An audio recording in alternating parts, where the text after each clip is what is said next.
அனைவருக்கும் கோபிநாத்தின் அன்பு வணக்கங்கள் நண்பர்களே.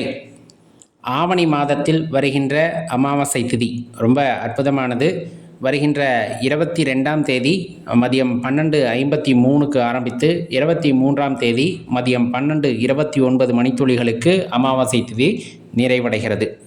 இதில் குறிப்பாக சொல்ல போகணுன்னா, நம்ம கவலைகளை அல்லது நம்ம கஷ்டங்களை போக்கக்கூடிய சோடசக்கலை நேரம் அப்படிங்கிறது 23ஆம் தேதி மதியம் அந்த 11:29 1:29 வரலும் இருக்கக்கூடிய அந்த 2 மணி நேரம் அப்படிங்கிறது ரொம்ப ஆற்றல் வாய்ந்தது.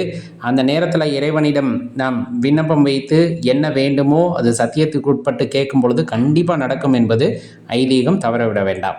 அதே போல் அமாவாசை விரதம் அப்படிங்கிறது ரொம்ப உயரியது. அதுலேயும் இந்த ஆவணி மாதம் வருகின்ற அமாவாசை திதி அப்படிங்கிறது பார்த்திங்கன்னா, நம்ம முன்னோர்களுடைய அந்த ஆசீர்வாதத்தை பெற்றுத்தருவது அப்படின்னா அதில் மாற்றுக்கருத்தே இல்லை. அதனால் காலையில் எழுந்திரிச்சு குளிச்சுட்டு உபவாசமாக இருந்து நம்ம ஆற்றங்கரைக்கு அல்லது குளக்கரைக்கு, கடற்கரைக்கு எவ்விடத்தில் தர்ப்பணம் கொடுக்குறோமோ அங்கே போய் மனதார முன்னோர்களை பிரார்த்தனை செய்து கொண்டு அவர்களுக்கு தர்ப்பணம் கொடுத்துவிட்டு பிறகு படையலிட்டு பூஜை செய்தல் அப்படிங்கிறது ரொம்ப முக்கியம். அதுவும் அந்த 7 பொழுதுலேயே செய்கிறது அப்படிங்கிறது முக்கியம். இல்லை நம்மளுக்கு தர்ப்பணம் கொடுக்குற பழக்கம் இல்லை அப்படிங்கிறவங்க குறைந்தபட்சம் நம்ம என்ன பண்ணலான்னா படையலிட்டு வழிபாடு செய்யலாம்.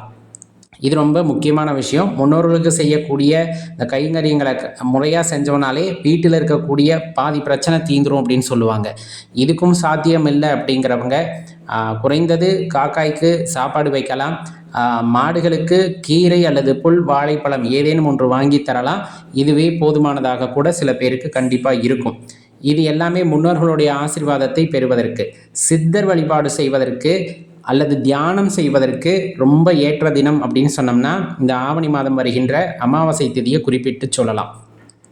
நிறைய ஆற்றல் இருக்கும். அமாவாசையில் தியானம் பழகுவது அப்படிங்கிறதும் பார்த்திங்கன்னா ரொம்ப சிறப்பான விஷயம். இப்போ வாங்கின கடனை கட்ட முடியல அப்படின்னு கஷ்டப்படுறவங்க இந்த அமாவாசை திதியில் வருகின்ற செவ்வாய் ஓரை பார்த்து நம்ம வாங்கின கடனில் ஒரு பகுதியை திருப்பி செலுத்துகிறோம் அப்படிங்கிற பட்சத்தில் கண்டிப்பாக நம்ம கடன் பிரச்சனை அப்படிங்கிறது படிப்படியாக குறையிறத நம்ம கண்ணால் பார்க்க முடியும்.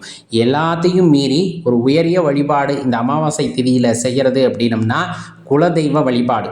குலதெய்வ வழிபாட்டுக்கு என்று நியமங்கள் அவரவர் முன்னோர்கள் வழியாக கடத்தப்பட்டு வந்திருக்கும். அந்த நியமங்கள் கொஞ்சமும் மீறாமல் அன்றைய தினத்தில் குலதெய்வத்திற்கு மாவிளக்கு போட்டு படையல் போட்டு வழிபாடு செய்கிறோம் அப்படிங்கும்போது குலதெய்வத்தினுடைய பூரணமான அருள் கிடைக்கும்.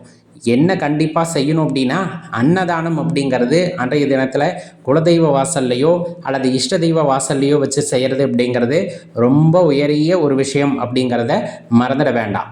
அதுபோக காவல் தெய்வங்களாக விளங்குகின்ற ஆண் தெய்வங்களை வழிபடுவதற்கு ரொம்ப சிறப்பான நாள் அப்படின்னு சொன்னோம்னா இந்த அமாவாசை திதியை சொல்லலாம்.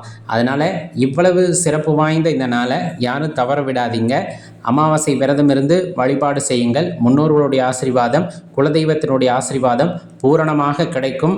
வாழ்க்கையில் வளம் பெற்று நல்லபுடன் வாழ்க எல்லாம் அந்த இறைவனை வேண்டிக் கொள்ளலாம். மறக்காமல் இந்த வீடியோ உங்கள் நண்பர்களோடையும் பகிர்ந்துக்குங்க. நன்றி, வணக்கம்.